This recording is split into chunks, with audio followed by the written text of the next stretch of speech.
नमस्कार किसान साथियों, मैं हूं पुष्पेंद्र और आप देख रहे हैं खेती हमारी धरोहर यूट्यूब चैनल। किसान साथियों, आज के वीडियो में हम महत्वपूर्ण बात पर चर्चा करेंगे। किसान साथियों, जैसे कि आप जैसे कोई सा भी फसल ले रहे हैं, या धान की या गेहूं की या चने की, कोई भी प्रकार की, तो आप ऐसे कौन से बीज का चुनाव करें। मार्केट में तो बहुत सारे बीज हैं, जैसे हाइब्रिड है, रिसर्च है, उन्नत किस्म है, और इसके साथ हमारे घर के जो है देसी बीज भी हैं, जिसको हम कई विगत वर्षों से जिसको बुआई कर रहे हैं और उससे उत्पादन ले रहे हैं। तो हमें जो है अच्छा प्रॉफिट लेने के लिए ऐसे कौन से बीजों का चुनाव करें जिससे हमको एक बेहतरीन उत्पादन मिलेगा, एक बेहतरीन कैटेगरी का जो है हमको फसल मिलेगा। तो आज हम उसी बात पर जो है आगे चर्चा करेंगे।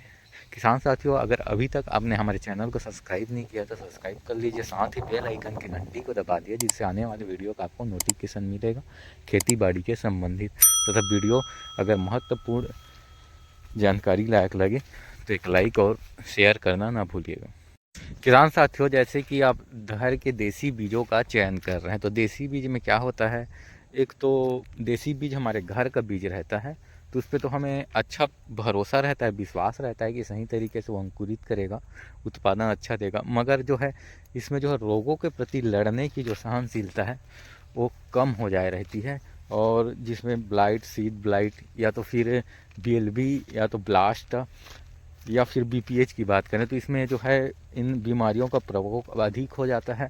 धीरे धीरे जैसे 1 साल 2 साल 3 साल लगातार इसकी बुआई करने से जो इसकी बीमारियों से लड़ने की जो सहनशीलता है ये कम हो जाती है, और धीरे धीरे ये आपको उत्पादन में इसकी कमी आती है। जो घर की देसी बीज होती है वो लगातार जैसे बुआई तो करते आ रहे हैं, लेकिन धीरे धीरे उसकी उत्पादन में कमी आते जाती है, जिससे हमको एक ठो नुकसान का भी सौदा करना पड़ सकता है। तो देसी बीज के अलावा जैसे मार्केट में उन्नत किस्म आ गया, देसी बीज के बाद जो है किसान जो है उन्नत किस्मों के प्रति लगाव लगाने लगे, उन्नत किस्मों की बुआई करने लगे। उन्नत किस्मों में जो है एक सर्टिफाइड बीज है, जैसे कोई भी बीज निगम से जो है उत्पन्न, जैसे बीज निगम से आ रहा है उन्नत किस्में, तो उन्नत किस्मों में हमको क्या प्रॉफिटेबल देखने को मिलता है, जैसे एमटीयू का 1010 या 1156, या तो फिर 1001 एमटीयू का ही। तो ये सब जो है एक उन्नत किस्म है। इसमें जो है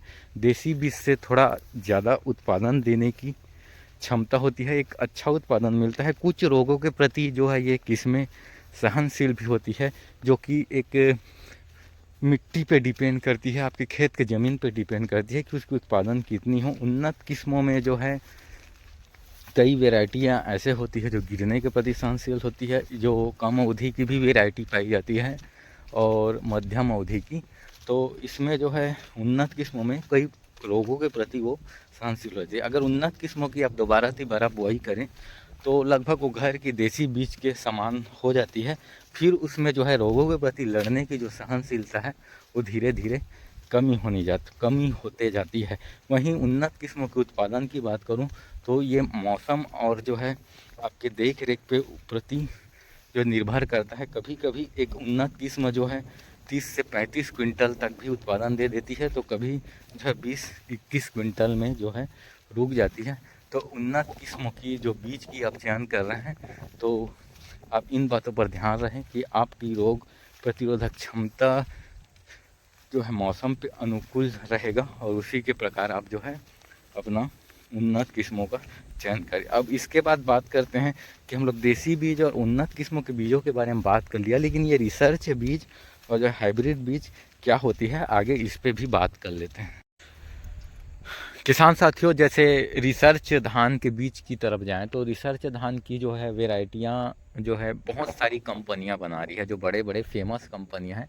जैसे कि नॉर्मली बात कर लें नुजू वीडू सीड्स, या कृषि धन, या पान सीड्स, या ऐसे जो तेलंगाना, आंध्र प्रदेश या पश्चिम बंगाल की, ऐसे बहुत सारे उड़ीसा के भी जो ऐसे सीड्स कंपनियां हैं जो रिसर्च धान की वैरायटी बना रहे हैं। रिसर्च धान मतलब एक संशोधित किस्म है, इम्प्रूव्ड करके जो है 3 से 4 सालों के लगातार जो है रिसर्च के बाद जो एक बीज का एक वैरायटियों का निर्माण किया जाता है, उसे रिसर्च धान बीज कहते हैं। रिसर्च धान में जो है आपको रिसर्च धान जो है बहुत सारे रोगों के प्रति लड़ने की सहनशीलता होती है, उसमें गिरने के प्रति सहनशीलता होती है, तथा नए नए जैसे जगहों के हिसाब से नए नए वैरायटियों का भी जो चयन कर सकते हैं। मतलब हर प्रकार के एरिया के लिए एक अनुकूल वैरायटियाँ आपको रिसर्च जो है संशोधित धान में मिल जाएगा। संशोधित धान मतलब रोगों के प्रति सहनशील होती है और एक अच्छी बेहतरीन उत्पादन देने की क्षमता रहती है। कहने का मतलब यह है कि आप रिसर्च धान की जो है वैरायटी लगा रहे हैं तो आपको जैसे आपके फसल में जैसे कोई प्रकार के कीट रोग तथा फंगस जो बीमारी जनित रोग हैं, इस पे आपकी खर्चा बचती है, खर्चा बच सकती है, क्योंकि इन रोगों के प्रति लड़ने की सहनशीलता इन रिसर्च वैरायटियों में होती है। रिसर्च वैरायटियों की जो है बात किया जाए तो बहुत सारे मार्केट में फेमस रिसर्च वैरायटी है और किसान अभी रिसर्च वैरायटी से एक अच्छी उत्पादन ले रहे हैं। रिसर्च वैरायटी में आपको 35 से 40 क्विंटल तक भी उत्पादन लिया जा रहा है और रिसर्च वैरायटी किसान इतने ज़्यादा क्षेत्रों में लगा रहे हैं कि अभी पूरा रिसर्च वैरायटी ही छाया हुआ है। किसान साथियों, वहीं हाइब्रिड वैरायटी की बात करें तो हाइब्रिड वैरायटी जो है एक ऐसी वैरायटी है जो दो वैरायटियों को परांगत कराकर एक वैरायटी बनाया जाता है, क्रॉस कराकर उसे हाइब्रिड वैरायटी बोलते हैं। हाइब्रिड वैरायटी की बात करें तो जो रिसर्च धान की वैरायटी बना रही है जो कुछ कंपनियां, वहीं जो है एक हाइब्रिड धान की संकर प्रजाति की भी वैरायटी बना रही है। संकर प्रजाति की वैरायटी का जैसे आप चयन कर रहे हैं तो संकर एक तो आपको बीज मार्केट में महंगा मिलेगा, लगभग 3 से 400 रुपये प्रति किलो का बीज आता है हाइब्रिड वैरायटी का। और वहीं इसमें भी रोगों के प्रति सहनशील तो होती है, लेकिन कुछ वर्षों से देखा जा रहा है कि हाइब्रिड वैरायटियों में भी रोग आपको देखने को मिल जाता है।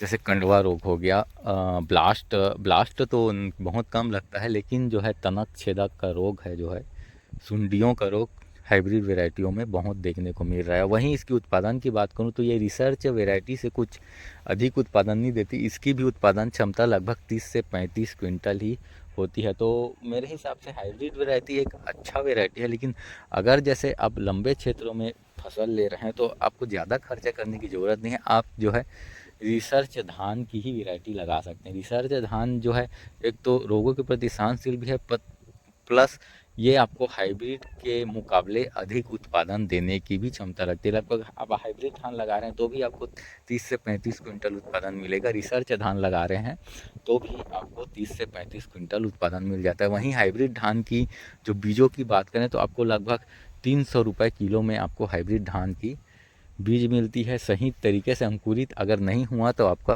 पैसा बर्बाद हो जाएगा। जैसे और वहीं रिसर्च धान की बीजों की बात करूँ तो मार्केट में आपको 70 से 80-90 रुपये तक अवेलेबल हो जाता है। वहीं उन्नत किस्मों की बात करूँ तो आप जैसे सीधी बिजाई कर रहे हैं तो उसमें बीज की मात्रा कुछ ज़्यादा लगती है, तो उस स्थिति में आप जो है उन्नत किस्मों की बुआई कर सकते हैं। बाकी अभी जो देखा जाए तो जो 4 किस्मों में बताया हूँ मैं, देसी बीज, रिसर्च बीज या तो हाइब्रिड बीज, संशोधित धान, तो इन बीजों में आपको अभी के मुकाबले अभी की खेती के हिसाब से, आधुनिक टेक्निक के हिसाब से आपको रिसर्च धान की वैरायटी ही लगाना बहुत सही है। आप हमेशा संशोधित धान की, और इसमें एक खासियत यह है कि आप हाइब्रिड धान को एक से दोबारा यूज नहीं कर सकते, एक से दूसरी बार उसको यूज नहीं कर सकते। वहीं आप संशोधित धान को लगभग 4 वर्षों तक यूज कर सकते हैं, जो आपके लिए प्रोफिटेबल होगा। 4 सालों तक आप एक रिसर्च धान की वैरायटी को उत्पादन ले सकते हैं। वहीं हाइब्रिड धान की बात करें तो उसको केवल एक साथ। किसान साथियों, आज के वीडियो में बस इतना ही। अब जो है बीज के संबंधित कोई भी और जानकारी अच्छी लगी होगी तो कमेंट के माध्यम से ज़रूर बताइएगा, और मेरे वीडियो को अंत तक देखने के लिए बहुत बहुत धन्यवाद। जय जवान जय किसान।